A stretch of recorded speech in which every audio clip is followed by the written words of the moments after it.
Hi everyone. So I'm here in my village, currently recovering from food poisoning from yesterday. Now is a better time than any to make a video talking about how I've been here for over a year now.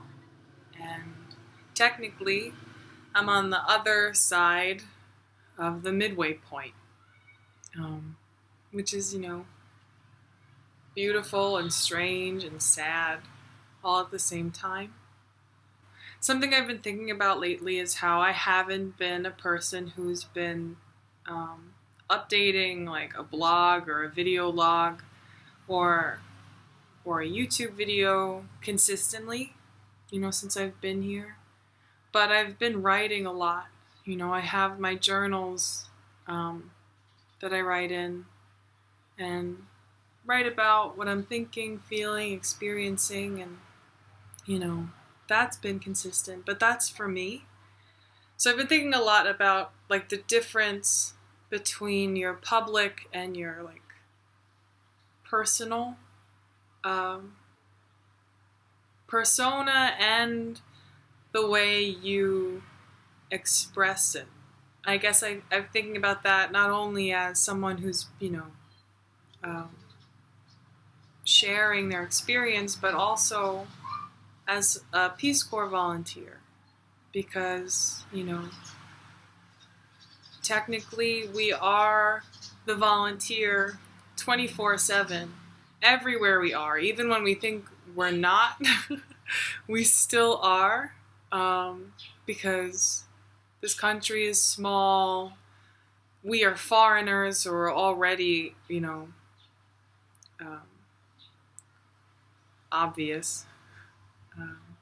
But as a Peace Corps volunteer, there's these expectations of you to be the happy volunteer, to, play with kids all the time and smile and teach and, cultural exchange and rainbows. And I think for the most part, if Peace Corps volunteers come across that way, it's usually from an authentic and genuine place. Like, I know I'm a friendly person, but I am not that person 24 hours a day. How could I be? That's impossible, And I guess I've been thinking about that a lot because I was really sick yesterday out of nowhere. And it's the worst when you're sick because you've just got to take care of yourself and you feel like shit and you're just like, oh man, this sucks. I don't think it would be fair for me to throw all of that emotion and negativity on my host family.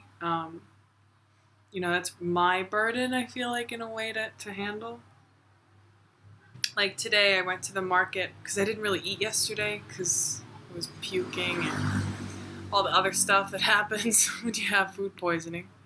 And I went to the market to get baba, which is like rice porridge. I only usually eat it if I'm like sick. I just like wasn't in the mood, like to talk to people and be like friendly. I just wasn't. I just wanted to eat my baba and come back home because I felt like shit, But still, you put like your brave face on, I guess, which is a good lesson to learn. That topic, like who you are in public and who you are in private, those two things have always been very separate for me. And I think maybe that's something that I've realized as part of my service is you just learn so much about yourself. Because it's just you and you throughout it all, which is the truth in life. Like, for example, in terms of like public versus personal, I think I'm a very introverted person. I need time alone. But on the flip side of that, I'm super friendly. I've come to realize that about myself. I get along with people really well, and I'm thankful for that, and I love that, and that's enriched my experience here. But, at the end of the day, I still need that alone time. And that's very evident to me. But I need both, and that's a good lesson. Other lessons, I guess, I've learned while I've been here. Self-care. Yeah, that's a major one. Which kind of ties into what I was talking about before. You've got to know yourself. And I feel like another thing I've been thinking about is, how have I changed? I'm sure that I have. I'm not exactly sure how, though, because it's hard for me to juxtapose who I am now with who I was before, because all of the things that made me who I was before, my environment, my friends, my family, the places I went to, the things that I did in those places are all gone. They're all on the other side of the world. Some of them are still here, like I have my guitar over there. This is my tapestry from my bedroom back home. Some paintings that I did. My friends, that's Joe. That's Emily, that's Rebecca, that's the pharmacy that I worked at. That's my mom. That's Australia stuff. That's the Chirico family. My books, all my books. So I'm still who I was before, but I'm different. I'm scarred up, I've got stories to tell, which is, what more do you want from life, I feel like I could just sit here and ramble for days. Maybe I should do a better job of finding that public-private middle, I am on the end of this now. I think I've got about 10 months left.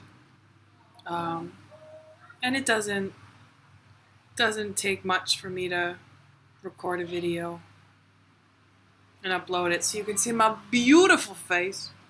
This beautiful face. Maybe that'll be a thing. But until then, for everyone that's back home, I miss you all so much. And I will see you in about 10 months. I think. You never know. I'll see you all soon.